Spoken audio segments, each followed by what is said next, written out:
Shalom and welcome to CFI India. We are glad to have you here with us today. Today's message is being shared by Pastor Nikhil Chandra and the topic is mentioned on the screen below. Please do watch till the end and do like and subscribe to our channel. Please do also pray for our ministry. Thank you. God bless you.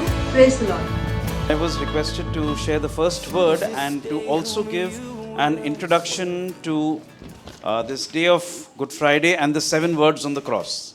तो मुझे पहला वचन दिया गया है और जो बाकी के 6 वचन आने वाले हैं उसका नए देने वाले उसका एक्सप्लेनेशन करने के लिए मैं हूँ. So let's start with understanding that one of the greatest pillars of the Christian faith is actually the death of the Lord Yeshua, Jesus. और हमारे क्रिस्ती ज़िंदगी में एक बहुत ज़्यादा बड़ा पॉइंट है कि यीशु ने जो मरे हुए थे क्रूस के ऊपर, वो हमारी ज़िंदगी में बहुत बड़ा एक पॉइंट है. The Muslims want us to believe that he never died and Judas was put in his place on the cross. जो मुस्लिम लोग हैं वो हमें ऐसे विश्वास करने के लिए कोशिश करते हैं कि यीशु क्रूस के ऊपर नहीं मरे थे, परंतु यहूदा ने उनको क्रूस के ऊपर रिप्लेस किया हुआ था. But think of that. पर उसके बारे में सोचिए आप. If he never died, then you and I are not saved. अगर प्रभु परमेश्वर कभी मरे ही नहीं थे तो हमारा उद्धार हो ही नहीं सकता है. The very purpose that he came into this world was to die. उनका जो मकसद था ये दुनिया में आने के लिए, वो था मरने के लिए. And we see that from his birth itself he was marked for death. और हम देखते हैं उनके पैदाइशी से ही उनके ऊपर चिन्ह लगाया गया था कि वो मरने वाले. When Luke tells us that he was wrapped in swaddling clothes, those were actually clothes meant for a dead man. और जब लूका में लिखा हुआ है कि प्रभु परमेश्वर को कपड़ों के पट्टियों में बांधा गया था, तो वो जो पट्टी है वो एक जो मरे हुए आदमी है उसके ऊपर लगाया जाता है. But let's look at one verse from the book of Revelation. और हम रेवलेशन की किताब From प्रकाशित chapter वाक्य 13 and verse 8. 13वां अध्याय और 8वें वचन में. And this verse says that the Lamb of God was slain from the very foundation of the world. और इसमें ऐसा कहता है कि जो प्रभु का जो मेमना है वो इस धरती के स्थापित होने के पहले ही उसको मारा गया था. That means God had planned even before he created the world, even before Adam and Eve, God had planned that he will send his son to die for us. और आदम और हवा के बनाने जाने के पहले ही प्रभु ने ऐसे एक प्लान बनाया था कि प्रभु परमेश्वर यीशु मेमना होके हमारे लिए बलि देने वाले हैं. And God perfectly planned the day when he will die. और प्रभु परमेश्वर ने उस दिन को भी एकदम सही तरीके से लगाया हुआ था, बनाया हुआ The था. time that he will die, जो समय पे मरेंगे वो परफेक्टली बनाया हुआ था. even the hymns that will be sung before he dies, उसके मरने के पहले जो गाने भी गाए हुए थे वो भी सेट किया हुआ था. everything was perfectly planned by God. प्रभु ने एकदम सही तरीके से सब कुछ प्लान करके रखा हुआ था. So as we look at this day and we meditate upon the cross, let's understand that it was not a last minute plan of God. और आज हम ये जब दिन को देखते हैं हमें ये जानना चाहिए कि ये कोई लास्ट मिनट प्लान नहीं था, ये आखिरी समय पे प्लान नहीं बना गया था, परंतु ये पहले से ही प्रभु ने प्लान किया हुआ The था. birth, the death, the resurrection and the ascension of the Lord Yeshua was planned by God from the very beginning. उनका जो पैदा होना था, उनका जो मरना था, उनका जो जी उठना था और वापस स्वर्ग में जो जाना था, वो सब पहले से ही प्रभु ने प्लान किया हुआ था. Philippians chapter 3 and verse 10. फिलिपियों के 10वें अध्याय में और तीसरा अध्याय. तीसरे अध्याय में और 10वें वचन में Paul says that I might know him and the power of his resurrection. तो पौल ऐसा कहता है कि हम प्रभु यीशु को जानेंगे और उनके जो जी उठने का जो ताकत है वो हम जानेंगे. And the fellowship of his suffering. और उनके जो दर्द है हम उसमें भाग ले. And be made conformable unto his death. और ताकि उनका जो मरण है हम उसमें भी भाग ले पाके हम लोग उसको समझ पाए. We'll talk a little bit more about this later. हम इसके बारे में थोड़ा बाद में बात करेंगे. But let's first go back to how God made the plan of the Lamb of God coming into the world. अब हम उस प्लान को देखेंगे जो परमेश्वर ने प्रभु के मेमने को धरती के स्थापित होने के पहले प्लान बनाया And in हुआ the book था. of Exodus, we see the first Passover when Israel came out of Egypt. और हम निर्गमन में देखते हैं कि जब इज़राइल के लोग पहले बार इजिप्ट से निकले हुए थे तब फसह का पर्व जब पहले बार मनाया गया था। And if you are wondering what is the connection with Calvary, we will understand. और अगर हम जानना चाहते हैं और सोचते हैं कि फसह का पर्व और कलवरी से क्या कनेक्शन है, अब हम देखेंगे। Because our salvation is directly linked to the Passover. क्योंकि हमारा जो उद्धार है वो फसह के पर्व से डायरेक्टली जुड़ा हुआ है। In fact, it is the biggest event in the Christian life. अगर देखा जाए तो फसह का पर्व और ये जो दिन है वो हमारी जिंदगी, क्रिस्ती जिंदगी का सबसे बड़ा This event is the most important day of our lives. ये सबसे महत्वपूर्ण दिन है हमारी जिंदगी का। Amen. And we look at that. और हम उसको So देखते God हैं। instructed Moses, तो प्रभु ने मोशे को थोड़े आज्ञाएं दिए थे and then subsequently later on he gave some more instructions to the people of Israel even after Moses, after Moshe. और सिनाई पर्वत पे भी उन्होंने और आज्ञाएं दी और मोशे के बाद भी उन्होंने और आज्ञा दिए थे। Number one, for the Passover, Israel had to take a lamb that was without any kind of fault or defect. अब फसह का पर्व का जो पहला आज्ञा था वो था एक मेमने को ऐसे लेना है जिसमें कोई भी दोष ना हो, जिसमें कोई भी खराबी ना Nothing हो। could be wrong in it.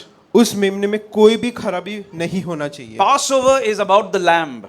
ये जो फसह का पर्व है वो मेमने के बारे में And we है। know that our Lord Yeshua is the Lamb of God. और हम ये भी जानते कि जो प्रभु यीशु है वो प्रभु का मेमना है। The lamb could not have any defect. उस मेमने में कोई भी दोष नहीं होना चाहिए था। And we know 1 Peter 2:22 says that he was sinless, about the Lord Jesus, about Yeshua. He was sinless, he had no defect. और पहले पत्रस में हम देखते हैं कि ऐसा कहता है कि यीशु मसीह में कोई भी दोष नहीं था, कोई भी खराबी नहीं था, उनके अंदर कोई भी पाप नहीं Now the था। lamb had to be brought into the house on the 10th day of the month. अब महीने के 10वें दिन पे उस मेमने को घर के अंदर लाना है। And on the same day, exactly on that day, the Lord Yeshua enters into Jerusalem seated upon a donkey. और वही महीने के 10वें दिन पे गधे के ऊपर यीशु मसीह सवार होके आए थे। The lamb had to be kept for 4 days in the house and had to be examined for any kind of defect. Even one hair could not be spoiled. अब वो घर में उस मेमने को जांच किया जाता था, रोज जांच किया जाता था ताकि उसमें कोई दोष ना हो। And we see that after he entered Jerusalem, he was tested and he was tried by the Pharisees, the Sadducees, the teachers of the Torah. All of them tested him for any kind of defect. और हम जानते कि यरूशलेम में आने के बाद फरीसी लोग, सदूसी लोग और जितने भी तोरा सिखाने वाले लोग थे वो बार बार यीशु को सवाल पूछते थे और उनको बार बार जांच करते थे कि उनके अंदर कोई खराबी है क्या। One of the requirements God gave Israel was that the lambs had to come from Bethlehem. It's not in the Bible, but it is recorded in the history of Israel. ये बाइबल में तो नहीं लिखा है, परंतु एक और आज्ञा ऐसे था कि जो मेमना था उसको बेथलेहम से ही आना था ये बलिदान देने के लिए। Every lamb sacrificed for Passover had to come from Bethlehem. फसह के पर्व पे जितने भी मेमने को बलिदान किया जाता है वो सारे बेथलेहम से ही आने चाहिए है। And we see that the Lord Yeshua was born in Bethlehem, और the हम ये Lamb of God. और हम ये देखते कि प्रभु यीशु मसीह जो है वो भी बेथलेहम में ही पैदा हुए थे। Zechariah chapter 9 and verse 9 says that the king of Israel will come into Jerusalem seated upon a donkey. और हम देखते कि जकरिया 9वें अध्याय में और 9वें वचन में ऐसा लिखा हुआ है कि जो राजा है वो एक गधे सवार के ऊपर यरूशलेम में आएगा। And we see that happening exactly as Zechariah said on what we call Palm Sunday. और वही उस भविष्यवाणी का पूर्णता हम देखते कि जब यीशु मसीह आए थे गधे सवार यरूशलेम के अंदर। Now God told Moshe that the lamb had to be killed on the 14th day of the month. अब ऐसा आज्ञा दिया था मोशे को कि महीने के 14वें दिन पे उस मेमने को बलि देना चाहिए। That is what we call Passover. उसी को हम फसह का पर्व बोलते हैं। Exactly on the 14th day of the month, the Lord Yeshua was sacrificed. He was killed on the cross of Calvary on Passover. और बराबर 14वें दिन पे महीने के 14वें दिन पे भी प्रभु यीशु मसीह को मारा गया था, क्रूस पे डाला गया Now था। I ask you, what time was the Lord put on the cross? अब मैं आपको पूछता हूँ कि क्या समय को प्रभु यीशु को क्रूस पे चढ़ाया गया था। Mark chapter 15 verse 25. मार्कुस के अध्याय में देखते हैं 15:25. जो 15 अध्याय है और Says 25 on वचन the है। third hour. Third hour means 9 o'clock in the morning. जो तीसरा घंटा है मतलब सुबह के 9 बजे। 9 o'clock in the morning, the Lord was put on the cross. तो सुबह के 9 बजे प्रभु यीशु को चढ़ाया गया था क्रूस पे। That was the time of the first, what the Jews call the morning sacrifice. तो यहूदी लोग इसको सुबह का बलिदान कहते हैं। So as they did the morning sacrifice, the Lord was put upon the cross. तो जो समय में वो मंदिर के अंदर मेमने का बलिदान कर रहे थे 9 बजे को, वही समय पे प्रभु यीशु को भी क्रूस पे चढ़ाया What गया time था। did he die finally? प्रभु यीशु क्या टाइम पे मरे हुए थे? The क्या Bible समय says पे? the 9th hour, which means 3 o'clock in the afternoon. तो बाइबल ऐसा कहता है कि जो 9वां घंटा है तब यीशु मसीह मरे And हुए that थे। is exactly the time when the Passover lamb was being sacrificed. और वही समय पे मंदिर में जो शाम का जो बलिदान है, तब मेमने का फसह का पर्व का जो मेमना है उसका बलिदान So हो if रहा you था। start putting all of this together, you see that he was actually the Passover lamb meant for you and me. अगर हम ये सबको अभी साथ में डाल के देखेंगे तो हम ये देखते हैं कि जो प्रभु यीशु है वही फसह के पर्व का मेमने है। In Exodus, as Israel was saved because they were covered by the blood, their houses were covered by the blood. और हम देखते हैं कि निर्गमन में कैसे लिखा है कि जो जिनके घरों पे खून लगाया गया था उस मेमने का, वो घर और वो लोग, वो परिवार बच गए थे। Your and my body is the house of the Lord. We are saved because we are covered by the blood of the Lord Yeshua. और प्रभु यीशु कहते हैं कि हमारा जो शरीर है वो उनका मंदिर है और हमारा ये मंदिर के ऊपर उनका खून लगाया हुआ So है। in every respect you see that this day what we call as Good Friday is linked directly with the Passover. तो हम देखते कि ये शुक्रवार के ऊपर जो भी होता है प्रभु यीशु के साथ, वो डायरेक्टली फसह के पर्व के साथ जुड़ा हुआ है। And that's why I said God the Father had planned it from the beginning of the world, the day, the date, the time and the manner in which his son will die. और इसलिए Bible में ऐसा लिखा है कि जो प्रभु परमेश्वर है उन्होंने ये समय को, ये दिन को एकदम बराबर से धरती के स्थापित होने के पहले सेट किया हुआ था। So Paul says that I would like to fellowship in his suffering. How do we do that? तो अभी पॉल ऐसा कहता है कि हमें उनके दर्द में सहभागी होना है। Do we even realize how much he suffered?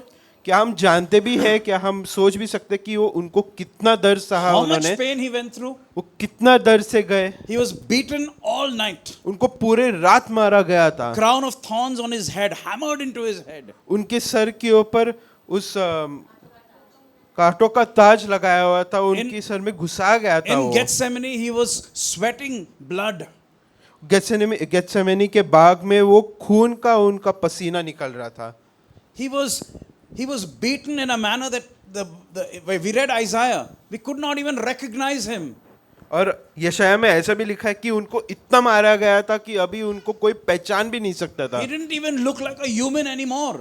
वो अभी एक मनुष्य की तरह दिखता भी नहीं था, इतना मारा था उनको।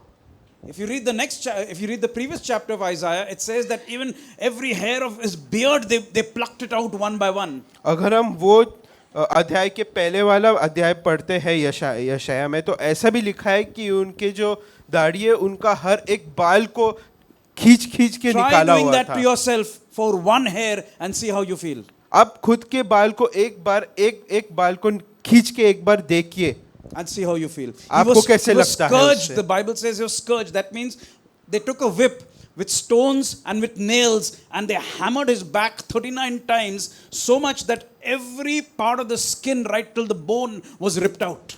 हम लोग को ऐसे बोला गया था कि उनको कोड़े मारे हुए थे। वो जो विप था उसके ऊपर कांटे लगे हुए थे, कांटे और बड़े बड़े जो नेल्स बोलते हैं हम लोग, कील लगा हुआ था। और वो कील से जब उनको मारा तो उनका पूरा खाल खींच के निकल गया था, Right down to the bone.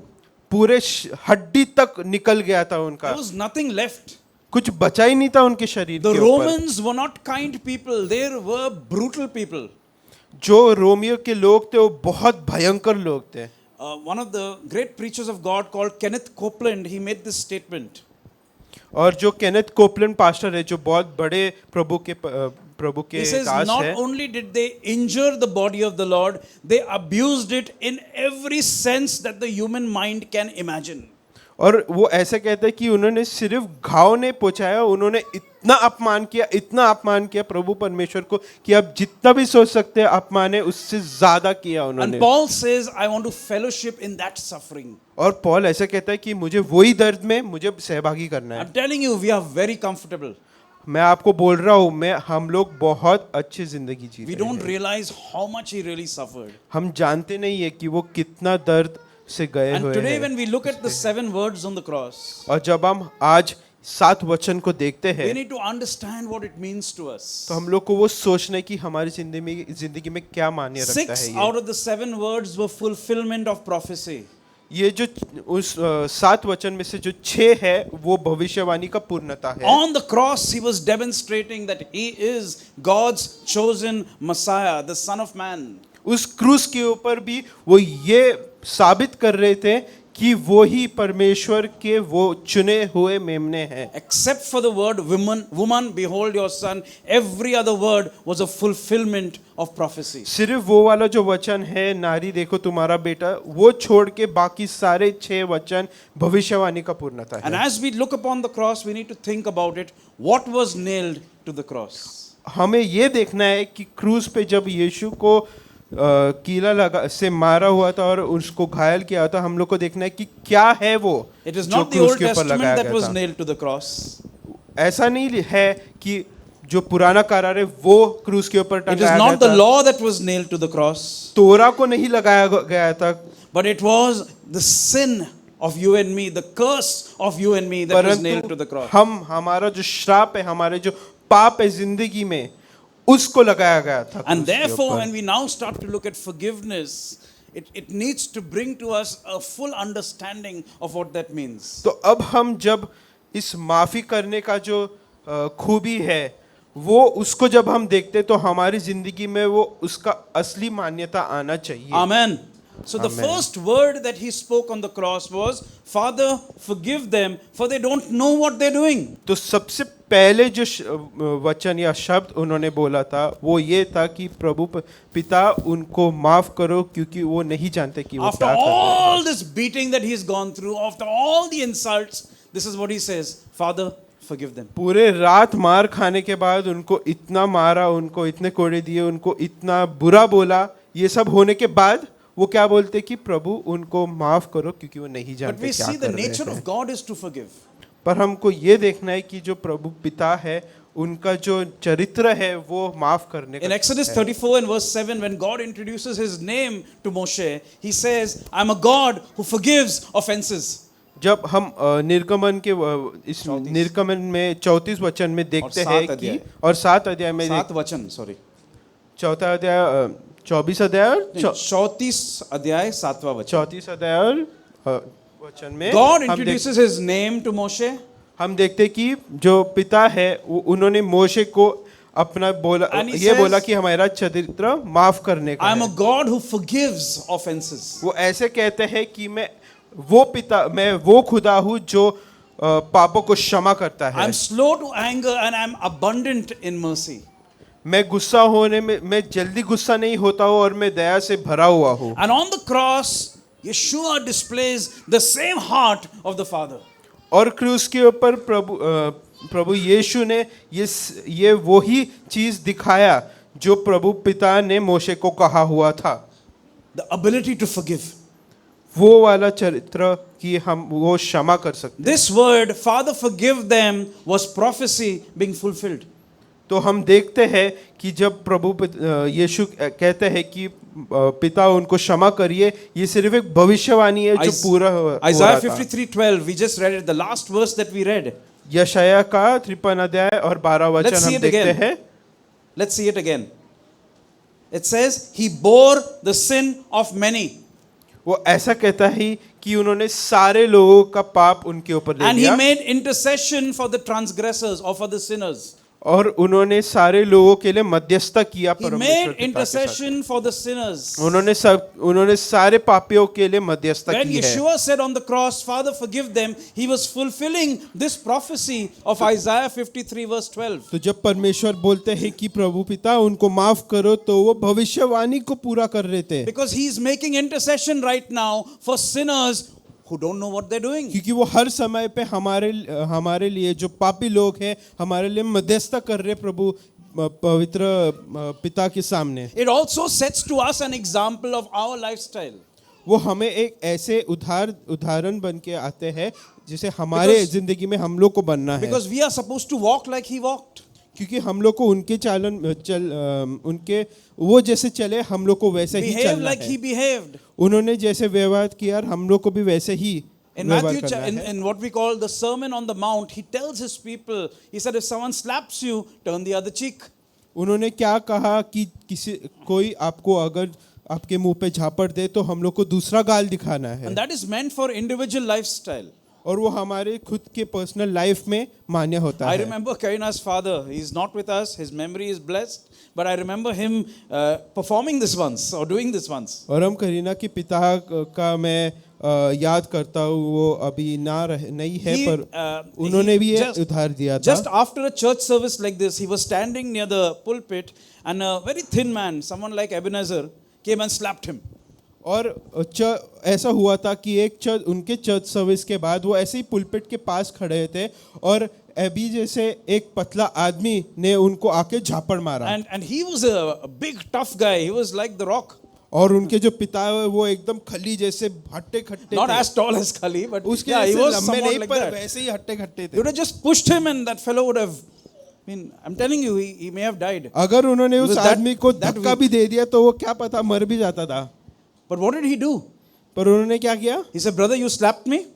भाई आपने मुझे झापड़ दिया ना, Come, slap me here as well." मुझे दूसरे गाल पे भी आप झापड़ And the full church was watching what was going on. और पूरा चर्च के जो लोग थे वो देख रहे थे क्या हो रहा है। This is how the Lord expects us to behave. और परमेश्वर पिता हम लोग से This यही is व्यवहार forgiveness हम in लोग से practice. चाहते हैं कि हम अपनी जिंदगी में यही दिखाएं। Amen. ऐसे ही We pray, Lord, forgive us our trespasses as we forgive those who trespass against us. और हम क्या प्रार्थना करते हैं कि प्रभु पिता हमारा पाप को क्षमा कर जैसे हम दूसरे लोगों के But पाप our को क्षमा forgiveness करते हैं। is linked to the manner in which we forgive others.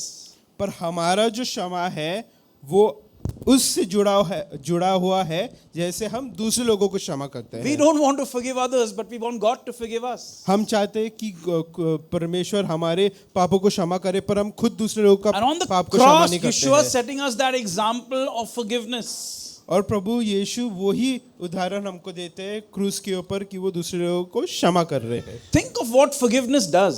अब सोचे कि जो क्षमा करना है See, वो if क्या we're angry with somebody, we hold a grudge. देखिए हम जब दूसरे लोग से गुस्सा होते हैं तब हम वो दिल में हम वो खोट But रखते हैं, that pain is actually destroying us ourselves. पर हमारे दिल के अंदर जो गुस्सा है, जो चोट है, वो हम लोग को अंदर से खा And जाता as long है। as we hold on to pain and to anger and unforgiveness, we are destroying ourselves. और जब तक हम वो खोट, दर्द और गुस्से को हम लोग हमारे अंदर पकड़ के रखते हैं वो हम लोग को पूरा नष्ट कर देता है। Forgiveness releases us. जब हम माफ करते लोगों को जिसने हमें बुरा किया है, वो हम लोग को छुटकारा दे देता है ये सब चीजों से। Number two, forgiveness heals us. दूसरी बात, हम जब देखते हैं कि हम दूसरे को क्षमा करते हैं उससे हम लोग को हीलिंग मिलती है, चंगाई मिलती Many है। people who suffer from psychological problems, the root cause of it is because they're not able to forgive others. हम देखते हैं कि बहुत सारे लोग जो मेंटल प्रॉब्लम से जाते हैं उनका एक बहुत बड़ा कारण ये भी होता है कि वो दूसरे लोगों को क्षमा नहीं कर पाते And when हैं, you दूसरे start को to माफ नहीं कर counsel पाते them, हैं। you go back over the years and you realize something has happened somewhere which they are still holding on to. और हम देखते कि हम जब ऐसे लोगों से बात करते हैं, उनका काउंसलिंग करते हैं, तो हम देखते कि उनकी ज़िंदगी में सालों सालों पहले जो उनके साथ एक चोट हुआ था वो अभी भी उस चोट को और उस दर्द को अपने दिल में पकड़ के रखे हुए Science हैं। has proved that when we forgive, our blood pressure starts to normalize. Science ऐसा भी कहता है कि जब हम लोगों को माफ करते, क्षमा करते हैं, हमारा बीपी भी कम हो जाता है। It's good for us to do that. ये हमारे लिए ही अच्छा है कि हम दूसरों को क्षमा करें। Forgiveness is like a gift you can give to somebody. Like God gave us the gift of salvation, you can gift forgiveness to someone. जब हम दूसरे लोगों को माफ करते हैं वो ऐसा है कि हम उनको एक तोहफा दे रहे हैं, जैसे प्रभु यीशु ने हम लोग को ये तोहफा दिया है क्षमा करने का, वैसे ही हम दूसरे लोगों को भी माफ करके उनको तोहफा दे सकते हैं। Forgiveness is the very foundation of Christian life. पूरे हमारे क्रिस्ती जिंदगी का जो फाउंडेशन है वो क्षमा के ऊपर Forgiveness बना does हुआ not है। mean that we forget. अब, It does not माफ mean कर- that we forget. माफ करना का मतलब ये नहीं कि हम भूल जाए क्या हो Because if क्या we हुआ forget, था। we'll make the same mistakes again and again. क्योंकि अगर हम भूल जाए कि क्या हुआ था तो हम वही गलती बार बार दोहराएंगे। But forgiveness means I don't hold on to bitterness any longer. पर क्षमा करना का ये मतलब है कि मैं उस खोट को, उस दर्द को अब मैं पकड़ के नहीं रखूंगा। You may दिल say, में। my best friend has cheated me.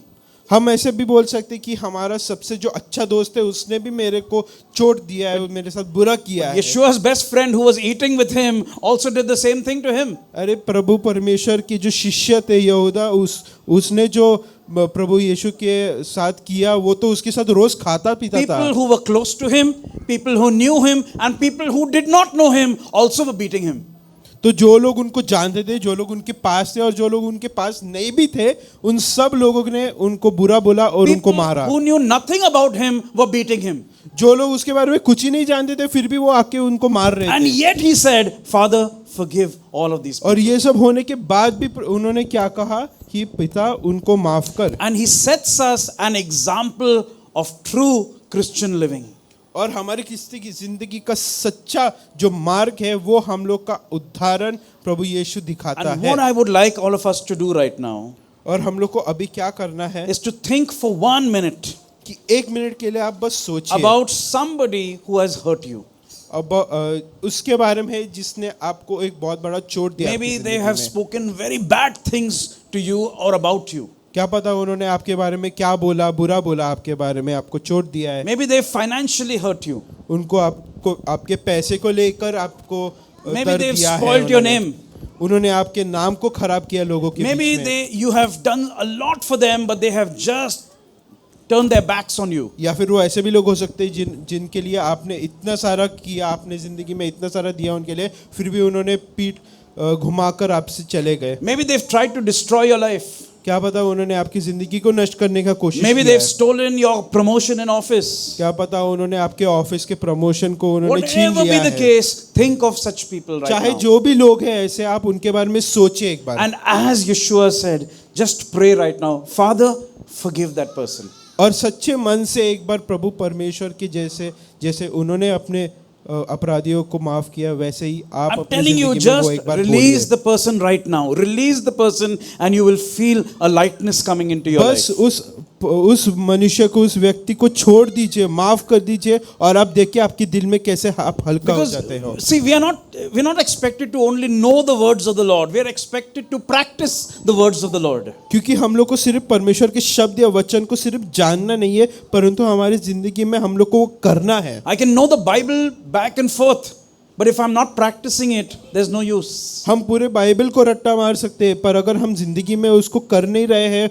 हम लोग उसको दिखा नहीं रहे हैं ना, तो उसका कोई काम फायदा Today, नहीं है। as we look at the words of the cross, the first challenge to us is to practice what Jesus did. Father, forgive them.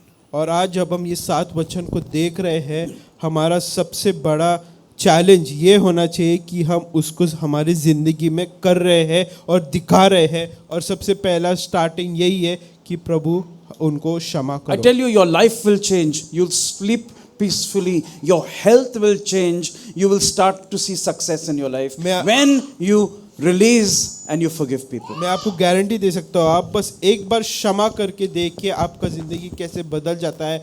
आपका जो हेल्थ है वो उसमें चंगाई आएगी, आपको सोने में ज़्यादा अच्छा लगेगा और आपको कोई भी तकलीफ ना होगा, आपकी ज़िंदगी में पीस रहेगा। So as we summarize, Yeshua's first word is a fulfillment of Isaiah 53 verse 12. तो अब हम जब अंत कर रहे हैं, हम देखते हैं कि जो यशाया का 53 वचन है उसका भविष्यवाणी का पूर्णता प्रभु यीशु का ये वचन He है। displays the nature of his father by forgiving. वो अपने पिता का जो चरित्र है वो दिखाते हैं कि कैसे हम लोग को जीना है हमारी And he जिंदगी में। challenges us as his followers to do the same thing. और हम लोग को भी बोलते हैं, उनके पीछे हम जो चलते हैं उनको हमको बोलते हैं कि हम लोग को भी ऐसा ही जीना चाहिए। Amen. आमीन। चलो। Shalom and thank you for watching this video. If you were blessed, then request you to please click on like and subscribe to our channel. We have several videos that we have made over the years which are uploaded on our channel CFI India. request you to go through the list and watch them, and we are sure that they will be a blessing to you. For example, we have uploaded 4 videos in front of you right now, and you can click on your screen over here, over here, over here, and over here in case you would like to watch them. We would also love to hear from you, and you can contact us on the numbers that are mentioned on your screen. Thank you, God bless you, and Shalom.